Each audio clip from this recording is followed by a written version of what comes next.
Oh, Japan, you confusing bitch. Anime is so bipolar with their depictions of women. You know, sometimes they'll draw a voluptuous supermodel and say she's in high school, and then other times they'll draw a voluptuous child and say she's in high school. I'll give you 5 seconds to figure out what's wrong with this poster. Oh, what's that? It didn't even take you 5 seconds?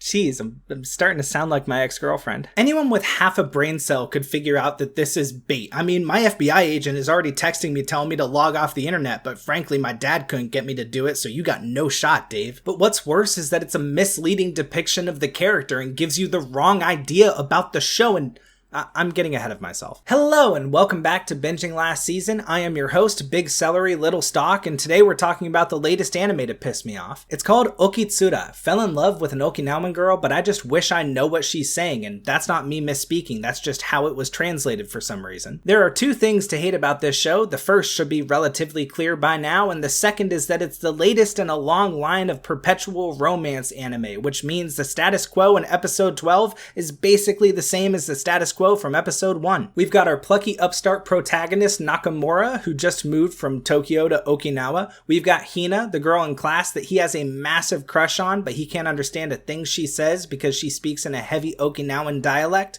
And we've got Kana, Hina's best friend and adopted introvert who has a massive crush on Nakamura and translates everything that Hina says when he doesn't understand what the fuck she's talking about. And that's my first problem here. This hits way too close to home for me because I still remember being in high school and having my obsessions, the girl that I could not stop thinking about to the point that I was blind to everything else that happened around me. I still remember getting hit on by an absolute 10 out of 10 that I just brushed off because I was trying to read a text from the girl that I was obsessed with at the time. And my second problem is that this love triangle ain't going anywhere. There is no stop in sight, and this will work for a show like Dress Up Darling because the plot driver there is cosplay. It's, working on these different costumes that they get to put together. And then the romance is sort of like a side aspect of that. In a show like this, what do they have to drive the plot forward? It's just an Okinawan tourism ad. Dosanko Gao did the same thing with Hot Singles in Your Area Hokkaido edition. The difference is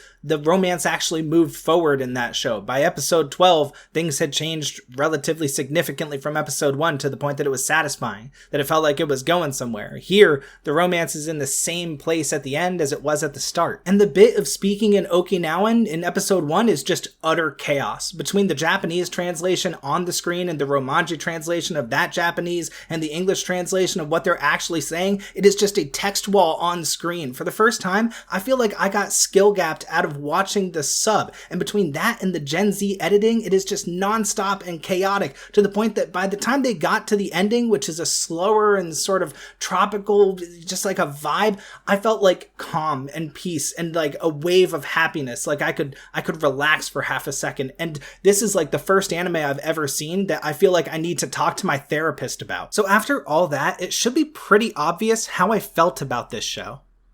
I loved it. Everything I just told you is for the sole purpose of making sure that you enjoy this anime properly, because if you expect something different going in and you end up with something else, of course you get frustrated. Okitsura is better described as a slice of life, because a slice of life is an anime where nothing happens, and if you don't expect anything to happen, then there's no reason to be bothered by this show. There is almost no fan service in this show. That poster was extremely misleading, and you don't need to go in with your guard up like I did. They're not sexualizing high school girls, they're just showing what an actual high school relationship tends to be like, which is disturbing in its own way, but that's beyond the point. They also lay off the Okinawan bit after episode 1. She still speaks with that dialect relatively often, but it's not as extreme as it was in episode 1. It's not as overwhelming, because I think the anime director realized he was going to give me a stroke, so he just pulled back a little bit. It's also extremely funny. I don't remember a single bit that really fell flat, and between their use of misdirection and absurdism, some of the bits are gut-bustingly hysterical. And that includes their use of visual comedy. Apart from this one section of episode 3, which is one of the ugliest things that I've ever seen, this anime is really nice to look at, and it doesn't stop at being funny, it's also pleasant. These island scenes of Okinawa, this tropical paradise,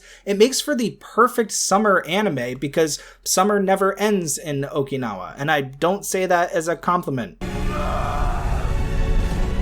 Okitsura has a lot going for it, and despite my hatred of perpetual love triangles, I gave it an 8 out of 10. I can understand certain aspects of the show being frustrating, and if you go into it with the mindset of watching a romance, you might be annoyed when that romance doesn't necessarily bear fruit, but instead of that, just go into it expecting a slice of life.